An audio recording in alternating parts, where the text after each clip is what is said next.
Have you ever stopped yourself from sharing your ideas online? So creating that video or writing that post never gets done because this little voice inside your head is saying, "Who am I to post anything? I don't know enough. What if someone criticizes me?" That is imposter syndrome.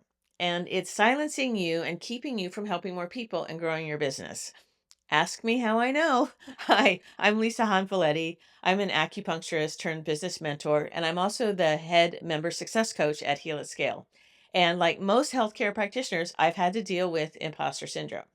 So, in the next few minutes, I'm going to share with you my 3 powerful tips to help you overcome imposter syndrome.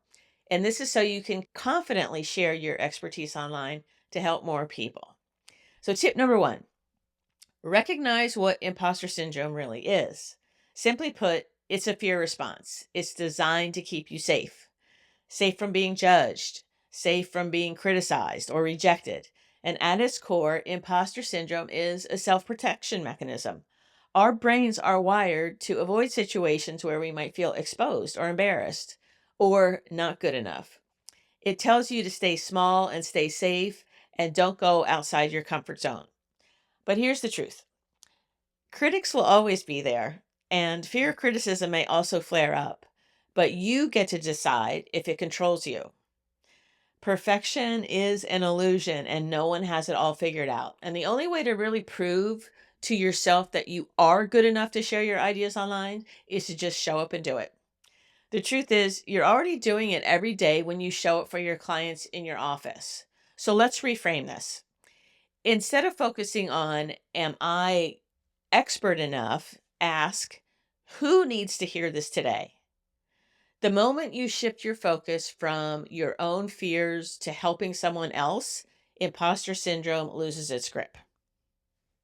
Tip number two, stop comparing yourself to the wrong people. One of the biggest reasons imposter syndrome sticks around is because you're comparing your behind the scenes self to someone else's highlight reel. If you're watching people who've been online for years and thinking, I could never explain things like them, they're so much more polished than me. This is a big one. They already said what I want to say, so what's the point? By doing this, you're measuring yourself against the wrong standard. The people you admire once started where you are right now. So here's the thing. You don't need to be the best to be valuable. Your voice, your style, your experience will connect with people in ways that no one else can. The people who need you won't find you if you stay silent. So let's reframe this.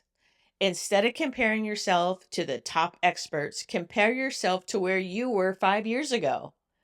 That version of you needed guidance, just like your audience needs your guidance today. Tip number three, take action before you feel ready. Waiting until you feel ready is a trap. If you let imposter syndrome run the show, you'll keep telling yourself, I just need more training. I'll do it when I have a better setup. Once I'm more confident, then I'll start posting. Here's the harsh truth. Confidence doesn't come first. Action does. The first time you post a video, it might feel uncomfortable. I guarantee it will feel uncomfortable. The first time you explain something, it might not be perfect, but the more you do it, the less power your fear has over you.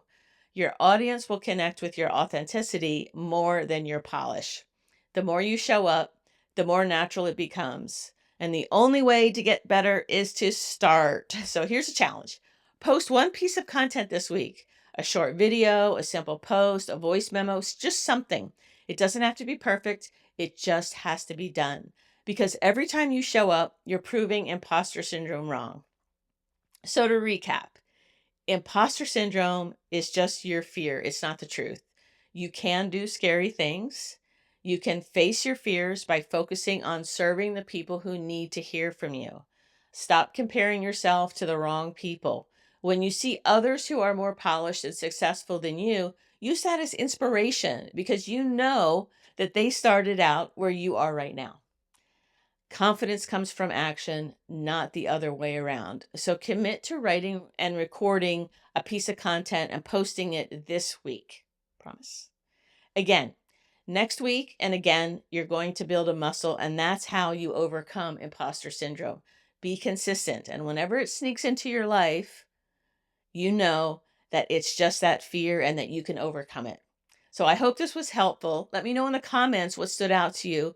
And if you have a tip for addressing imposter syndrome, I'd love to hear it. So please share it in the comments and we'll continue to make this community stronger together. If you want to get more tips like this that help you in your online business, please go ahead and watch the next video.